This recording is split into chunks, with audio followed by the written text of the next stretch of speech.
अवधूत चिंतन श्री गुरुदेव दत्त श्री स्वामी समर्थ. तुम्हा सगळ्यांचं स्वामी श्रद्धा वृक्षावर खूप खूप मनापासून स्वागत. येत्या 15 फेब्रुवारीला आहे महाशिवरात्र. महाशिवरात्र म्हटली तर आपल्याला व्रत करायचं आहे, भगवान शंकरांची सेवा करायची आहे, उपासना करायची आहे. पण बघा, आता भगवान शंकरांची सेवा म्हटलं की त्यांच्या शिवपिंडीवर आपण जल अर्पण करतो, बऱ्याच गोष्टी आपण त्यांना अर्पण करत असतो. पण बघा, आपल्याला काही गोष्टी माहीत असणं अत्यंत आवश्यक आहे. कारण की आपण जेव्हा अत्यंत मनापासून पूर्ण श्रद्धेने सगळ्या सेवा करतो, उपासना करतो, पण त्यात आपल्याकडनं काही चुका घडल्या, काही चुकीच्या गोष्टी आपण अर्पण केल्या किंवा आपल्याकडनं काही चुका घडल्या, तर आपण केलेल्या व्रताचं किंवा सेवेचं आपल्याला संपूर्णपणे फळ मिळत नाही. म्हणून लक्षात घ्या की आजच्या व्हिडिओमध्ये आपण तेच बघणार आहोत की आपल्याला महाशिवरात्रीला भगवान शंकरांच्या पिंडीवर काय अर्पण करायचं आहे, त्यामुळे आपल्याला काय लाभ होतो, आणि त्याचप्रमाणे अशाही काही गोष्टी आहेत ज्या आपल्याला भगवान शंकराच्या पिंडीवर कधीही अर्पण करायच्या नाही आहेत. तर तीच माहिती आपण आज जाणून घेणार आहोत. तर चला व्हिडिओला सुरुवात करूया. सर्वात प्रथम, भगवान शंकरांना तुम्हाला सगळ्यांना माहीत आहे, लहानांपासून मोठ्यापर्यंत भगवान शंकरांना बेलपत्र आपण अर्पण करत असतो.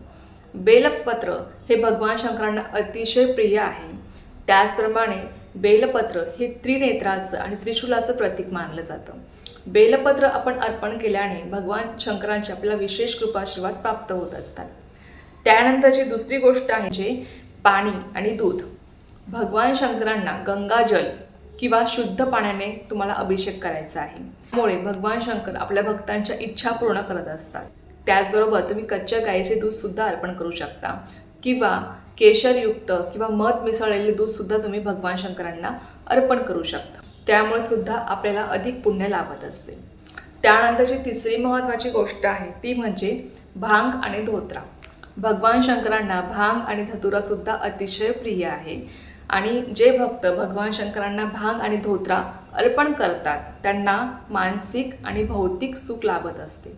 त्यामुळे तुम्ही या सुद्धा गोष्टी अर्पण करू शकता. त्याच्यानंतर आहे ते म्हणजे चंदन आणि राख.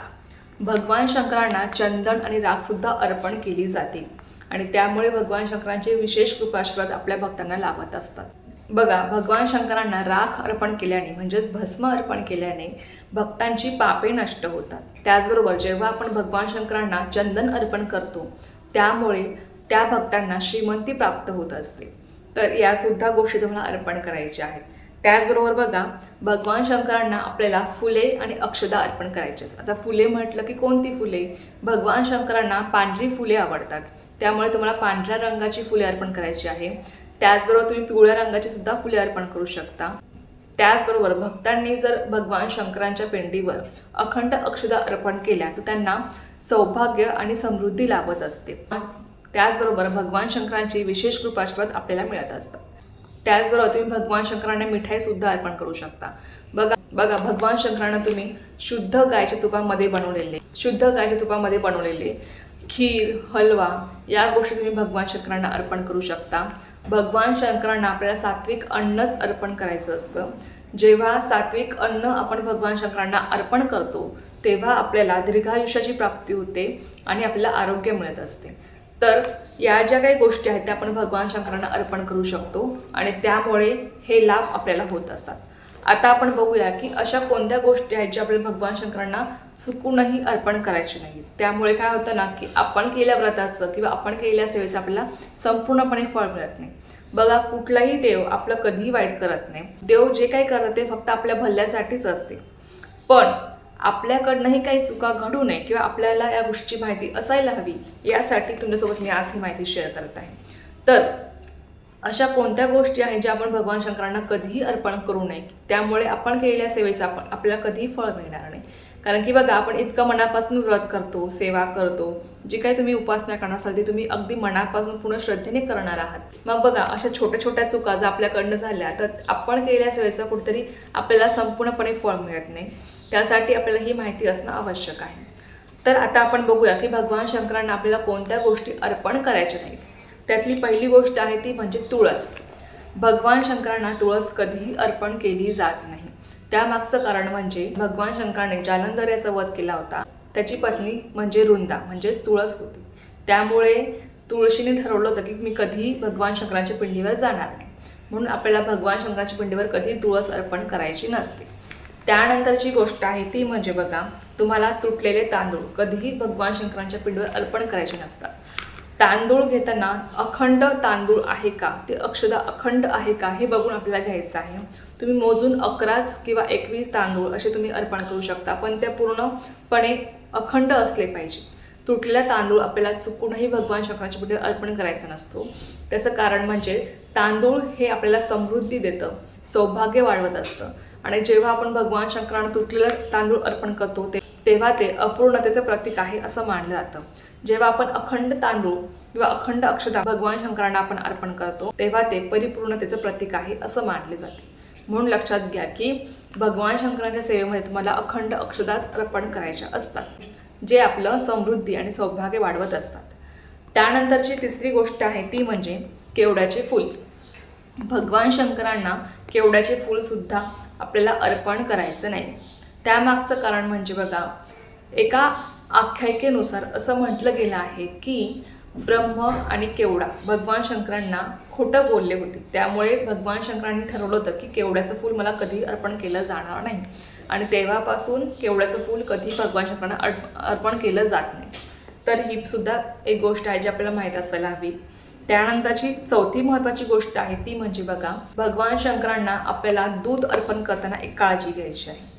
तुम्हाला दूध अर्पण करताना तुम्हाला कधीही तांब्याच्या भांड्यामध्ये भगवान शंकरांना दूध अर्पण करायचं नाही.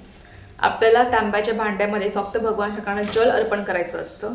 दूध अर्पण करताना तुम्ही चांदीचं भांडं घेऊ शकता किंवा मातीचं तुम्ही भांडं घेऊ शकता किंवा इतर कुठलाही धातू तुम्ही वापरू शकता, पण तुम्हाला तांबा हा धातू वापरायचा नाही. म्हणजे तांब्याच्या भांड्यामध्ये तुम्हाला भगवान शंकरांना दूध अर्पण करायचं नाही. त्यामागचं कारण म्हणजे बघा, भगवान शंकरांना जेव्हा आपण तांब्याच्या भांड्यामध्ये दूध अर्पण करतो तेव्हा तांब हा धातू आम्लीय गुणधर्म असणारा आहे आणि त्याची दुधाशी होणारी प्रतिक्रिया ही हानिकारक असू शकते. म्हणजे आपण म्हणू शकतो की तांब्याच्या भांड्यामध्ये जर आपण दूध ठेवलं तर त्याचं विष सुद्धा तयार होऊ शकतं. म्हणून लक्षात घ्या की तुम्हाला तांब्याच्या भांड्यामध्ये दूध अर्पण करायचं नाही. त्यानंतर तुम्हाला पॉकेटचं दूध किंवा उकळून थंड झालेलं दूध सुद्धा तुम्हाला भगवान शंकरांना अर्पण करायचं नाही. तर ही सुद्धा माहिती असणं महत्त्वाचं आहे. बऱ्याच जणांना सवय असते की जेव्हा आपण शिव मंदिरामध्ये जातो तेव्हा अनेक भक्त काय करतात की पॉकेटचं दूध घेतात आणि मग तसंच ते भगवान शंकराच्या पिंडीवर अर्पण करतात. पण बघा, पॉकेटचं दूध सुद्धा भगवान शंकरांना अर्पण केलं जात नाही, कारण की ते दूध सुद्धा आपलं उकळूनच आलेलं असतं. म्हणून लक्षात घ्या की पॉकेटचं दूध तुम्हाला अर्पण करायचं नाही आहे. तुम्हाला कच्चं गाईचं दूध अर्पण करायचं आहे भगवान शंकरांच्या पिंडीवर. त्याचबरोबर तुम्हाला उकळून थंड झालेलं दूधसुद्धा तुम्हाला अर्पण करायचं नाही. तर ही सुद्धा चूक आपल्याला करायची नाही, जी बऱ्याच जणांकडनं होते. तर या ज्या काही गोष्टी आहेत त्या आपल्याला माहीत असणं अत्यंत आवश्यक आहे. त्यामुळे काय होतं ना की आपण जे काही सेवा करणार आहोत, जे काही व्रत करणार आहोत, त्या सेवेचं आपल्याला संपूर्णपणे फळ मिळणार आहे. आणि आपल्याकडनं या चुका घडल्या नाहीत तर नक्कीच भगवान शंकराचा कृपाश्रत आपल्याला लाभणार आहे. त्याचबरोबर यावर्षी तुम्हाला महाशिवरात्रीला लक्ष्मी प्राप्तीसाठी एक अत्यंत प्रभावी उपाय करायचा आहे. तो उपाय मी तुम्हाला कालच्याच व्हिडिओमध्ये शेअर केला. तुम्ही तो बघितला नसेल तर अवश्य बघा आणि नक्की करण्याचा प्रयत्न करा. त्यामुळे सुद्धा तुम्हाला अनेक पटीने लाभ होताना दिसतील.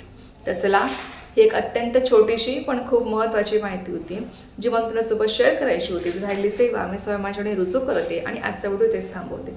तुम्हाला जी माहिती आवडली असेल त्या व्हिडिओला लाईक, शेअर, सबस्क्राईब करायला विसरू नका. पुन्हा भेटूया अशाच एका नवीन व्हिडिओसोबत किंवा नवीन विषयासोबत. तोपर्यंत सर्वांना श्री स्वामी समर्थ. जय श्री स्वामी समर्थ.